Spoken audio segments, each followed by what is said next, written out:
Europe 1. Vous recevez ce matin, Sonia Mabrouk, deux invités, je vous laisse les présenter. Bienvenue à vous et bonjour Pierre Conessa. Bonjour. Et bonjour Chloé Morin. Bonjour. On va vous retrouver dans quelques instants, Chloé Morin, politologue, pour évoquer la campagne présidentielle et comment aussi elle peut se dérouler en pareilles circonstances. Mais tout d'abord, Pierre Conessa, vous êtes ancien haut fonctionnaire au ministère de la Défense. Nos auditeurs vous connaissent pour vos différents ouvrages. Il y a La fabrique de l'ennemi ou Comment tuer avec sa conscience pour soi. Je parlerai dans quelques instants de votre prochain ouvrage. Mais tout d'abord, Pierre Conessa, des villes toujours bombardées, en particulier Kharkiv avec des boules de feu tombées cette nuit sur la ville, Mariupol étouffé. Et dans le même temps, annonce ce matin tôt, apparemment par l'armée russe, de l'ouverture de couloirs humanitaires. Il faut l'espérer, mais très concrètement, est-ce que c'est aussi une technique de guerre bien connue de l'armée russe ? Oui, c'est une technique de guerre qui a été utilisée en Syrie. C'est-à-dire que quand une ville est assiégée, un point important est d'affaiblir le moral des combattants ou des ennemis, si vous voulez, ou de la population civile. Donc, soit on coupe l'électricité, soit on coupe l'eau, soit on fait des couloirs humanitaires qu'on annule ensuite, etc. C'est-à-dire, c'est une technique qui effectivement montre qu'on a un versant humanitaire et puis simultanément, Poutine annonce que de toute façon, il atteindra ses objectifs. Donc, je veux dire, vous voyez bien qu'il y a une contradiction entre la rigidité de la posture de Vladimir Poutine sur la question de l'Ukraine et en même temps, ses gestes, si vous voulez, aversion humanitaire. Vladimir Poutine, vous l'avez dit, qui atteindra ses objectifs, qui prévient aussi les Occidentaux de ne pas prendre part directement dans cette guerre. En même temps, des avions pourraient être envoyés aux Ukrainiens. Zelensky, de son côté, demande une solidarité, y compris militaire. Jusqu'où on peut aller sans être totalement considéré comme étant partie prenante directement dans ce conflit ? Ou est-ce que nous le sommes déjà ? Je n'ai pas entendu parler d'envoi d'avion. D'abord parce qu'un avion de combat, c'est un outil de très haute technologie qui suppose au moins 6 mois de formation. On n'est pas dans ce timing-là. Que par contre, on envoie des avions qui interdisent le survol aérien de tout pays de l'OTAN, ce qui semble être la posture de la France en Roumanie, oui, ça, c'est certain. Maintenant, vous voyez bien qu'on est sur le fil du rasoir, c'est-à-dire qu'effectivement, n'importe quel incident de frontière peut être considéré comme un acte agressif par l'un ou par l'autre. Donc, il semble que la modération de l'OTAN, qui effectivement a donc rappelé que seuls les pays adhérents au pacte de l'Atlantique Nord étaient concernés par la protection, ne calme pas Poutine, qui va considérer que toute posture otanienne, dès qu'on déplace une troupe, est considérée comme un acte agressif. Vladimir Poutine avait déjà, Pierre Conessa, promis de prendre des mesures de rétorsion jamais connues. Certains y voient malgré tout, et paradoxalement, une marque de faiblesse, car il bute sur une résistance ukrainienne sous-estimée. Est-ce que ce scénario colle vraiment à la réalité du terrain ? Écoutez, d'abord, on n'en est qu'au 10e jour de guerre. C'est-à-dire que, on a l'impression pourtant qu'elle dure depuis des mois. Pardon ? On a l'impression paradoxalement qu'elle dure depuis des mois. Oui, mais parce qu'aujourd'hui, on vit les guerres en live. Depuis la guerre du Golfe, rappelez-vous, cette guerre où c'était la CIS à l'époque, je ne sais pas si vous vous souvenez, vous êtes peut-être trop jeune pour ça. Et donc, la CIS, on avait tous les jours la télévision allumée, et en fait, toutes les équipes de télé du monde étaient venues. Bon, manque de bol, la guerre a duré 120 heures. Ça a coûté très cher à toutes ces chaînes qui, évidemment... Bon. Mais cela dit, après ça, la Yougoslavie et toutes les guerres qu'on a vécues par la suite sont devenues des guerres médiatisées. Donc le temps des médias, si vous voulez, l'emporte sur le temps militaire. Parce qu'on s'attend chaque jour à ce qu'il y ait effectivement une victoire décisive. Donc là, on est dans une guerre qui, de toute façon, va durer. Pensez que l'Ukraine, c'est la taille de la France et c'est 40 millions d'habitants. Si on doit comparer ça avec l'offensive de juin 40, si vous voulez, il a fallu 6 semaines à Hitler pour avoir Pétain au pouvoir. Et donc, on n'est pas du tout dans ce timing-là. En plus, les Ukrainiens, effectivement, surtout s'ils sont équipés avec ce qu'on appelle des manpads, c'est-à-dire si on leur fournit des armes, si vous voulez, à usage humain, c'est-à-dire des missiles, comme rappelez-vous les Stinger en Afghanistan, le mal que ça a fait à l'armée russe. Donc si on leur fournit des armes anti-chars, des armes contre les véhicules blindés, des armes anti-aériennes, etc., ça va être une guerre qui risque de coûter très très cher aux Russes. Et encore une fois, tenir les grandes plaines ukrainiennes, c'est pas du tout pareil que tenir les villes. Le combat urbain, c'est un combat meurtrier par nature. On se demande comment tout cela peut se terminer. Certains se mettent à espérer, Pierre Conessa, une révolution de palais, une fronde intérieure, même une neutralisation à l'intérieur de Vladimir Poutine. Espérer cela, est-ce un aveu d'impuissance, mais de notre part désormais ?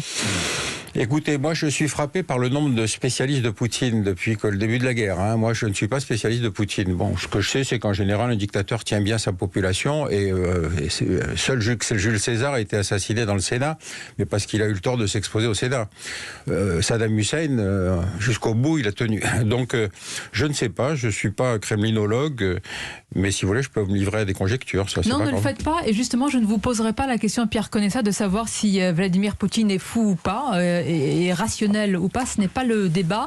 Mais vous entendez quand même certaines voix qui voudraient l'amener devant la Cour pénale internationale pour des crimes de guerre. Est-ce que vous pensez que de telles revendications sont légitimes aujourd'hui? Est-ce qu'elles amènent quelque chose au débat actuel? Bon, d'abord, la fuite dans l'analyse par rapport à la folie, c'est l'intrusion des psys un peu partout. Donc effectivement, on l'a vu dans le terrorisme aussi. Rappelez-vous, des gens qu'on a finalement amnistiés, comme notamment celui qui a jeté Madame Halimi par la fenêtre. On a expliqué qu'il était fou, donc on ne pouvait pas le juger. Bon, donc laissons les psys de côté. Poutine est un dirigeant politique, donc comme tout dirigeant politique, il est responsable de ses actes. Cela dit, dans la salle d'attente de la Cour pénale internationale, moi je pense qu'il y a George Bush, enfin j'espère qu'il y aura George Bush, ou en tout cas qu'il n'y aura pas un juge américain dans la Cour pénale internationale. Parce que rappelez-vous quand même que en matière de mensonges, on a fait beaucoup mieux que Poutine. Poutine nous a fait le mensonge, c'est-à-dire je négocie, en même temps je prépare mon plan d'invasion. Nous, on a fait la grand-messe de l'Assemblée Générale de l'ONU avec les petites fioles. Je me suis toujours demandé ce qu'il y avait dans les fioles, parce que s'il y avait effectivement des armes bactériologiques, l'Assemblée Générale de l'ONU était rasée. Bon. Vous savez que vos propos vont beaucoup faire réagir, c'est-à-dire c'est une forme de parallélisme, de mettre sur le même plan ce qui s'est passé avec une forme d'invasion américaine en Irak et ce qui se passe aujourd'hui en Ukraine. Écoutez, posez la question aux Irakiens. Donc, si dans l'ordre du mensonge, si vous voulez, on a quand même un ordre de priorité qu'il faudrait maintenir, parce que aujourd'hui, on tire la conclusion que Poutine est un paria. Mais ce paria, il l'est surtout pour l'Occident. Vous avez remarqué qu'il y a même 17 États africains qui ont refusé de voter la motion à l'ONU. C'est-à-dire que dans l'ère où nous avons, notre France-Afrique, si vous voulez, qui était ce grand mouvement démocratique, on a même des alliés qui nous quittent. Prenez le cas du Mali, qui fait appel à Wagner. Vous croyez que le Mali va condamner l'invasion de l'Ukraine? Donc on est sur une géopolitique totalement différente. Et cette géopolitique totalement différente, on n'en tire pas les conclusions, parce qu'on est tellement habitué à dicter l'ordre moral de l'Europe.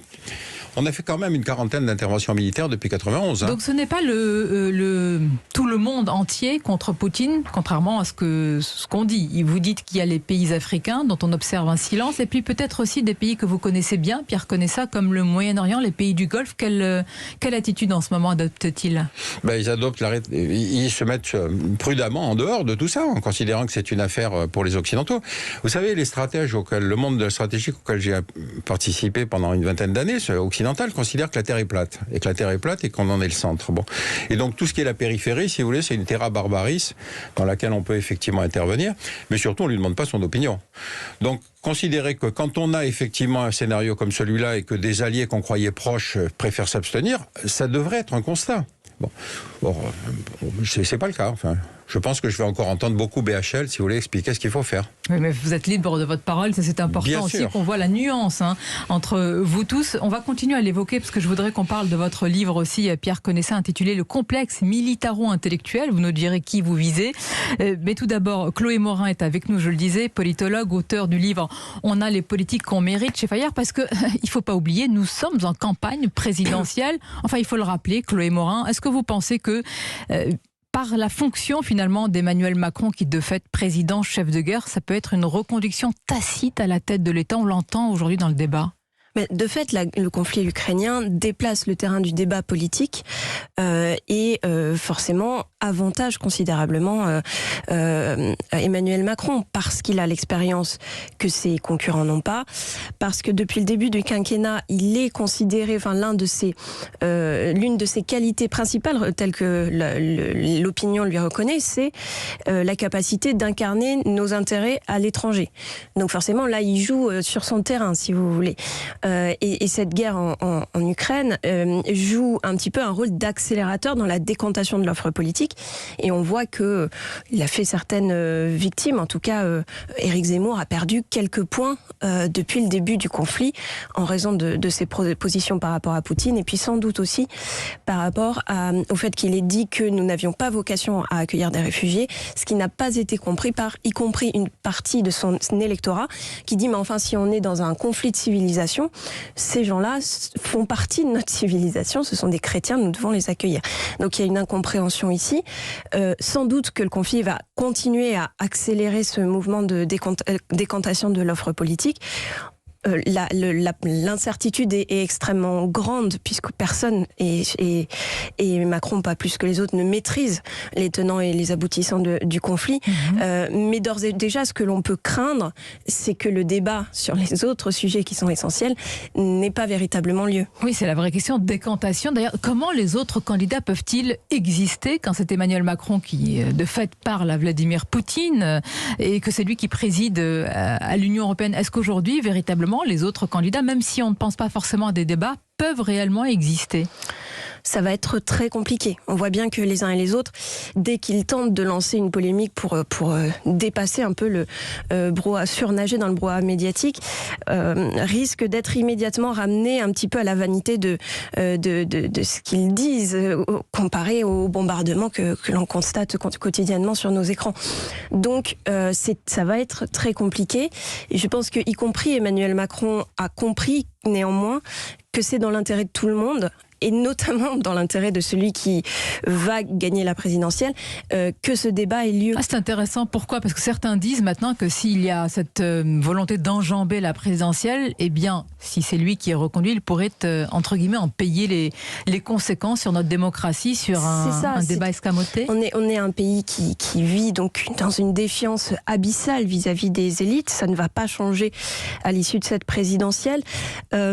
Si vous voulez, la capacité de nos élus à gouverner est amoindrie par rapport à ce qu'elle pouvait être avant, en raison de cette défiance. On a vu ce que ça pouvait provoquer. Si vous voulez, avant, ça provoquait une abstention croissante. Donc on pouvait gouverner malgré le peuple. Aujourd'hui, quand il s'invite dans les rues par des mouvements comme on a eu les Gilets jaunes, ou même par des manifestations massives comme on a eu pour le mouvement de la réforme des retraites en 2019, on voit bien que la question physique, concrète de la capacité à gouverner se pose.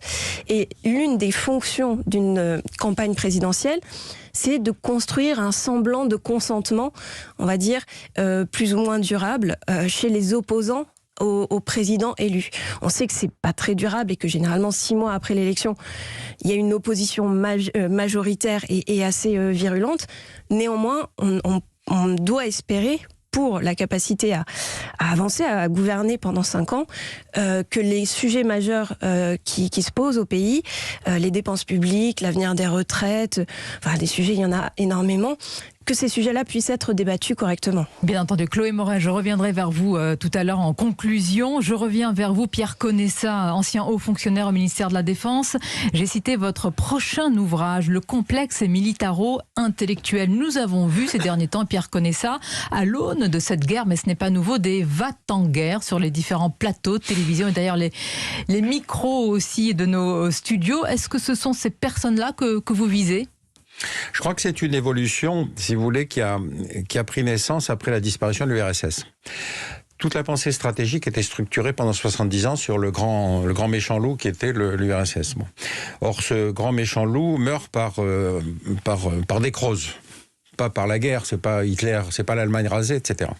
Et donc, si vous voulez, d'un seul coup, les Occidentaux, les dirigeants occidentaux se retrouvent face à une grande liberté vis-à-vis de la carte de la planète. Ils sont plus préoccupés par les questions de politique intérieure que par le risque d'une instrumentalisation d'un grand ennemi sur une crise. Donc, ils vont choisir. Et qui préside à ce choix ?